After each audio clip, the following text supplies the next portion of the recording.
Wow, what amazing talks we've heard this evening along this fishbowl theme, which for me at the moment seems quite appropriate because as I was listening backstage, I started to feel sort of like a fish out of water, if you give.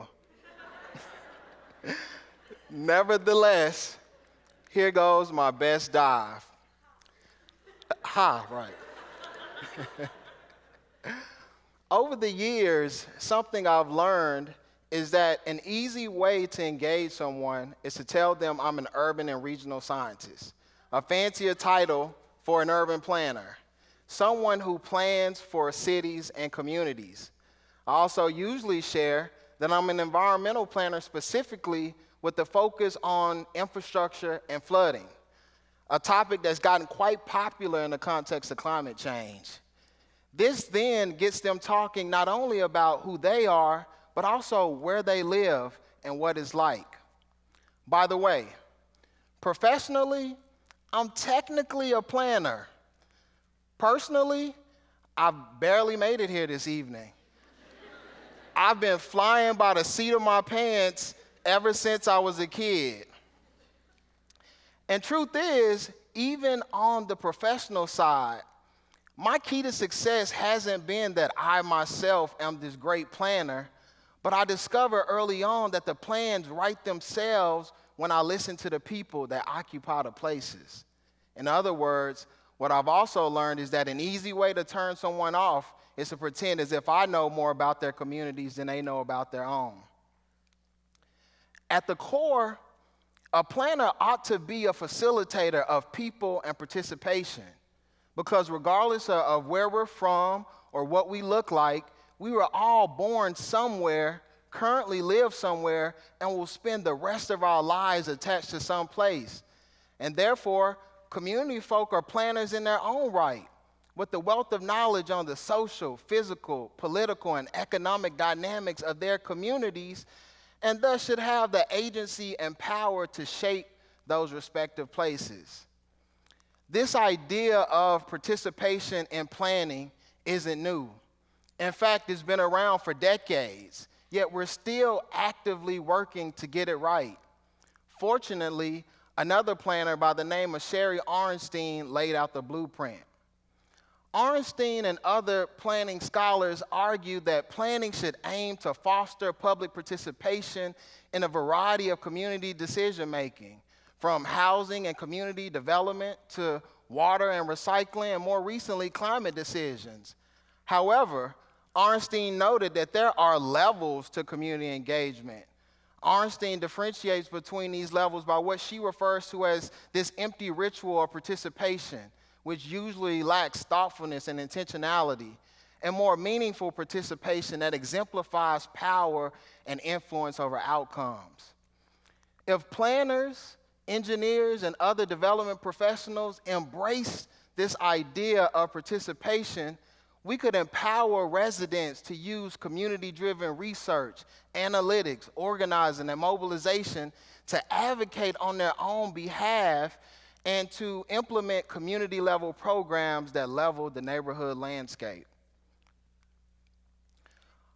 Ornstein's ladder of citizen participation has influenced research, practice, and policy in many disciplines.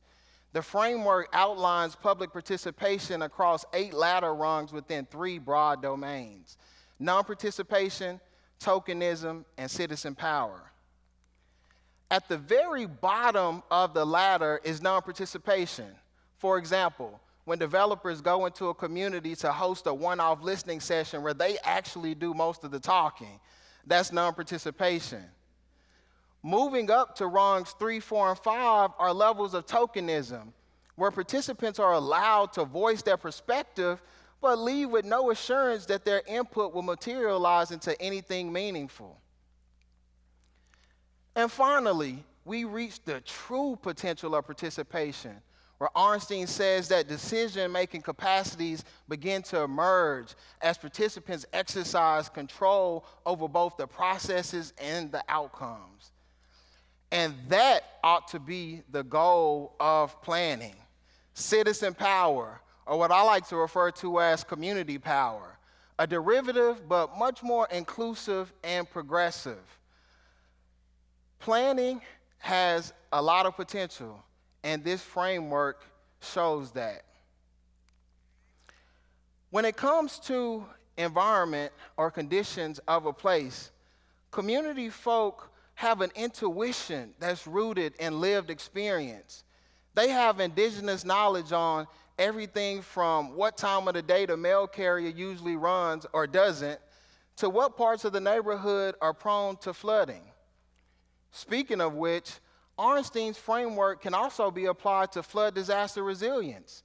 Hazard planning has been shown to have even less participation than other forms of planning, even though participation, and scholars have said that it's critical to enhance this idea of resilience and to ensure the accuracy of equity and risk assessments. Effectively, participation in hazard planning allows for the integration of technical knowledge and contextual wisdom. And this is the thing. Floods are the most common and costly type of disasters in the United States.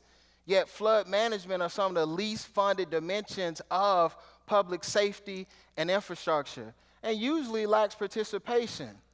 All the while, participation is essential to addressing existential threats. When it comes to responding to climate change, this idea of living with water has surfaced.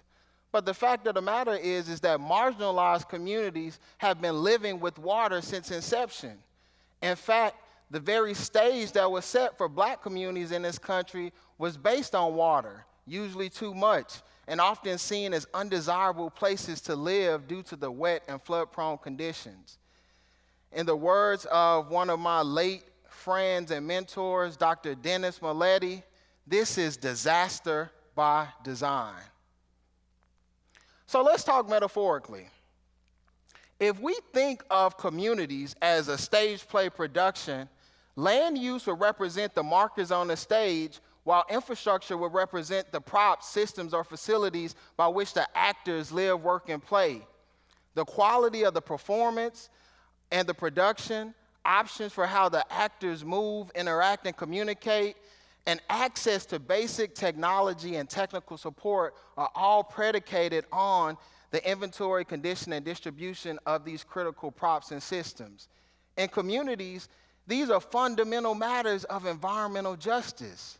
Environmental justice raises the question of whether environmental activities, laws, and regulations have been applied fairly across all segments of the population, namely low-income communities of color.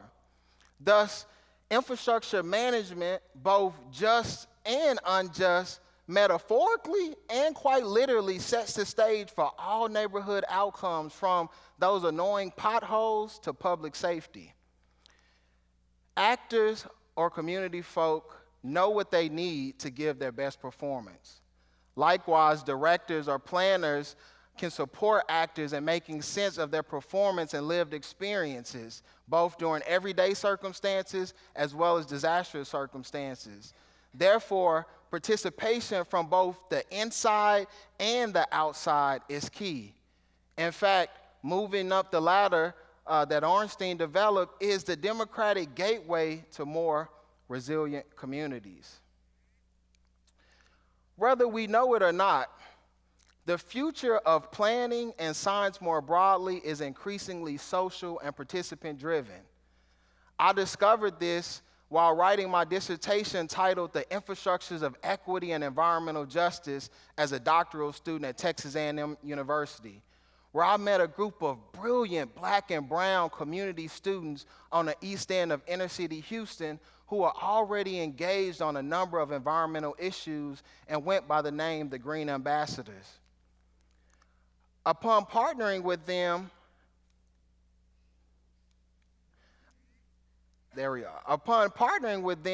I then tapped into my training in both planning and infrastructure engineering to develop a participatory assessment technique for infrastructure, by which I developed to visually inspect the capacity and physical condition of infrastructure.